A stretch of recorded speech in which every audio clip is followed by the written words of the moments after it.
Hi, this is Ron with Wheel in the Sky. Wheel in the sky, Today we're going to watch part 2, the conclusion of the Jim Ladd interview from 1980 with Steve Perry and Greg Raleigh.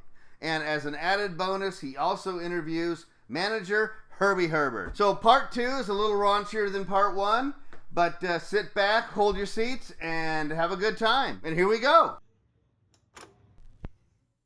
The second half of this week's interview is brought to you by Chrysalis Records and Alpine Car Audio Systems.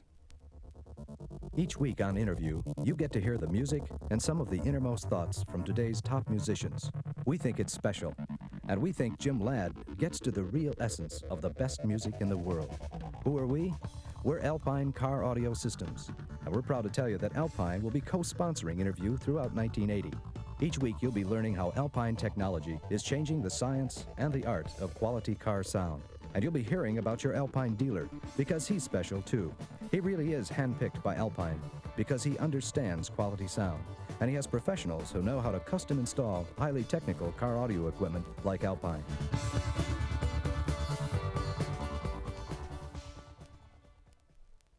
We're back again with Greg Raleigh and Steve Perry as our interview journey evolves. Here's a happy subject. What happened to Roy Thomas Baker? Oh, speaking of Roy, wonderful. Oh. What did happen? I don't know. Anybody seen Roy lately? I think he's driving up down Sunset in his Rolls Royce saying, I'm rich, I'm rich, I'm rich. Journey selling records.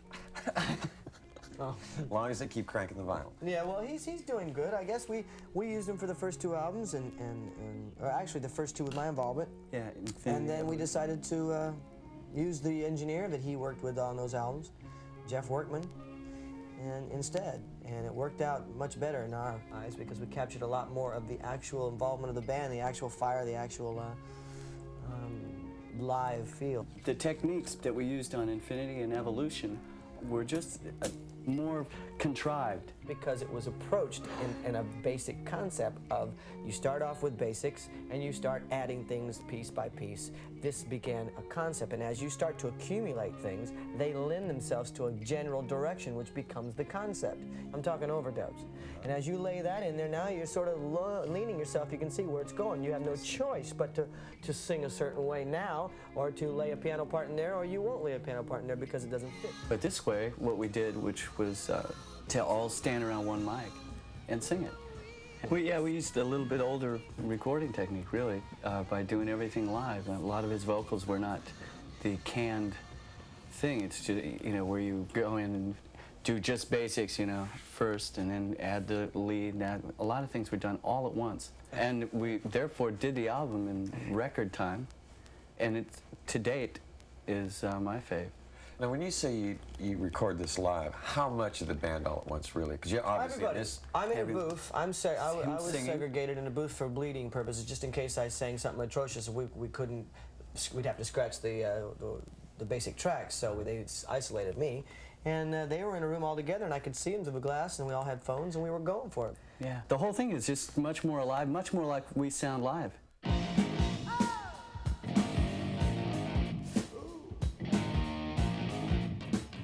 Now, I'm a worldly guy, you know what I'm saying? Kind of international set. Hey, really? I mean, I've taken a jet to San Francisco and back a couple times. Now that in my is life. too hip for words. I've been around. So, I want to know, what is a Jelly Roll Sweetie?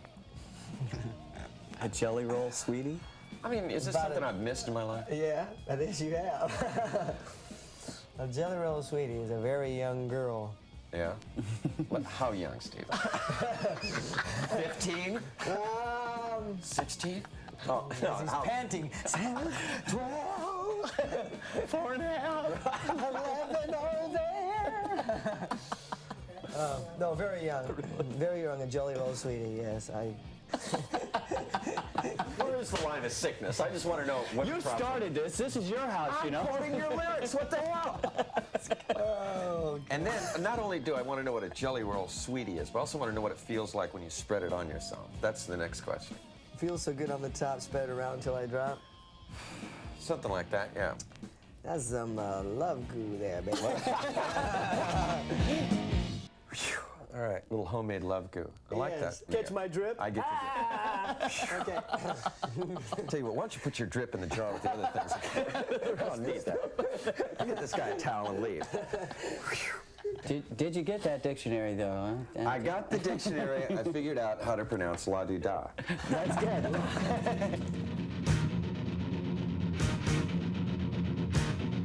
There's a quote that I read from you, Steve, about. Boy.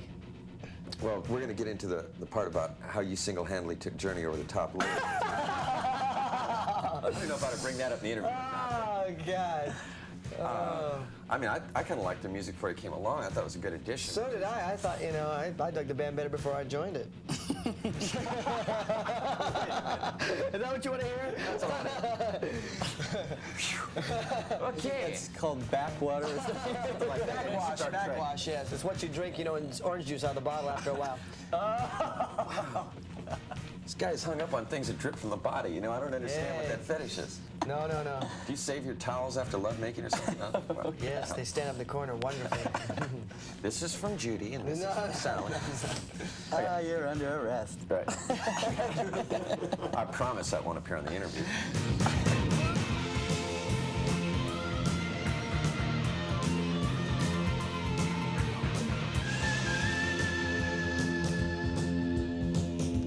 The conclusion of our interview of Journey, some words from Journey's manager Herbie Herbert, and one of Steve Perry's favorite interview topics. Not that you're sensitive about it, right? No, no, I'm not saying listen, I swear to God, listen, I swear to God, I'm not uptight. I swear to Okay. Wow. Time's up. Oh, God, wait a minute. Okay, see ya. When interview continues. And now the conclusion of our interview of Journey, and we'll begin this part of the show by meeting their manager, Herbie Herbert. Hi, ladies and gentlemen, I'd like to introduce you to Walter, the madman, Herbert. Herbert Herbert? Are you going to clip that to your chain? Real sensitive, aren't they? Okay, Herbie, we've all seen the Marina Del Rey gold razor blade. You can put that back. One. Organic, ain't he? You must be the manager. 50 gold changes. Right, just a friend. So, Herbie, you're in charge of the belt buckle T-shirt poster collections, right? Yes, I maintain a nice collection at home. Uh-huh. Are you from Chicago? I mean, I don't want to insult you. You know anybody? You know what I mean? It's always that way. I'm a Berkeley boy. You're from Berkeley, really? Yeah, born and raised in Berkeley. Uh-huh. You're going to have to get more interested in this, Herbie. You ain't going to make it on the show. We have a hard cut line. Ask a better question. Okay. Well, it's obviously you're not on diet pills, so.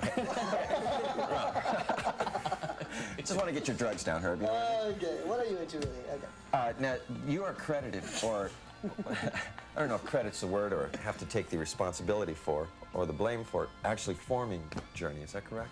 Yes. Good, Herbie. How did that... Do you manage anybody else we might want to interview before I get too insulting here? I just want to know. It's just, if this is your ace act, I can just go ahead. Yeah, go ahead. Okay. Roll over. No, explain to us how this came down, how the band got together for Santana.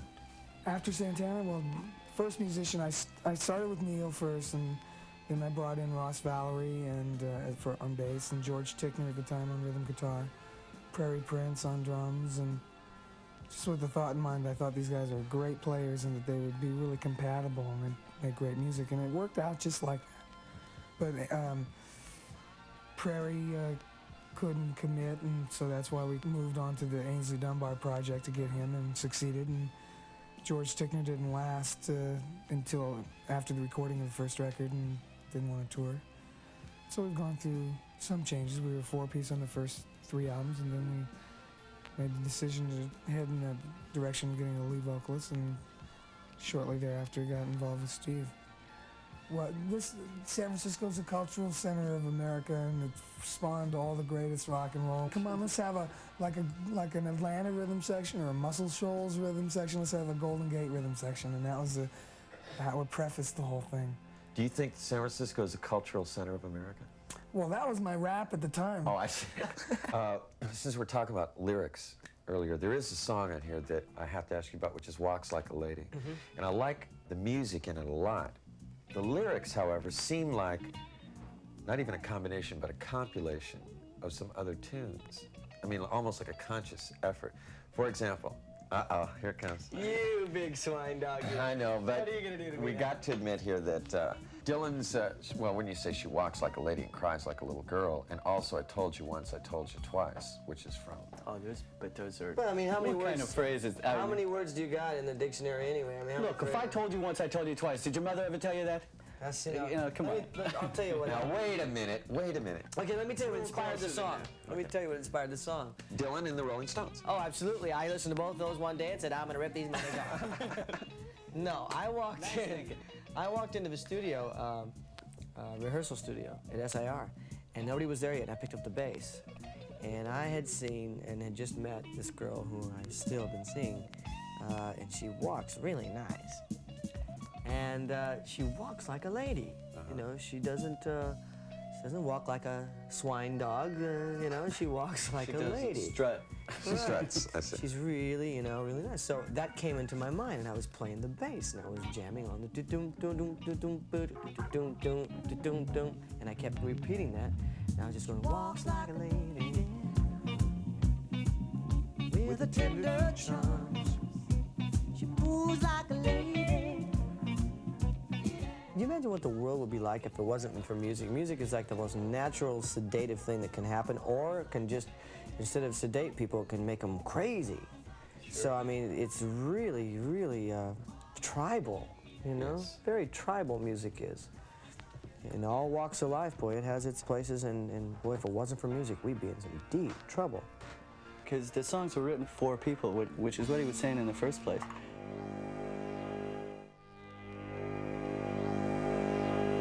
This has been another Interview, brought to you by Alpine Car Audio Systems and Circus Magazine.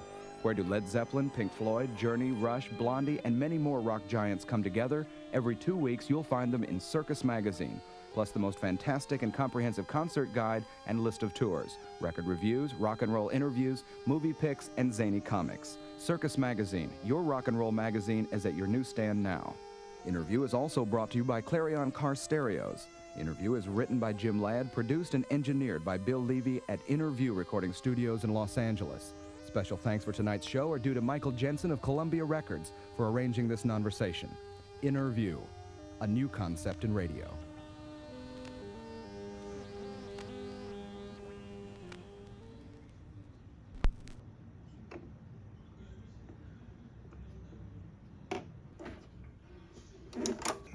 Okay, that was the conclusion of the Jim Ladd interview with Steve Perry and Greg Raleigh from 1980. I will eventually combine the two. That's how I'm going to present all the other Jim Ladd interviews. I think from now on I'm going to make all of the Jim Ladd interviews into one piece, so eventually I will combine these two pieces back into one, and it'll all be one piece, which is how it's meant to be heard. And thank you for watching, and I hope to see you very soon on the next video. Please like and subscribe and help me keep going here. So have a good day, and thank you very much.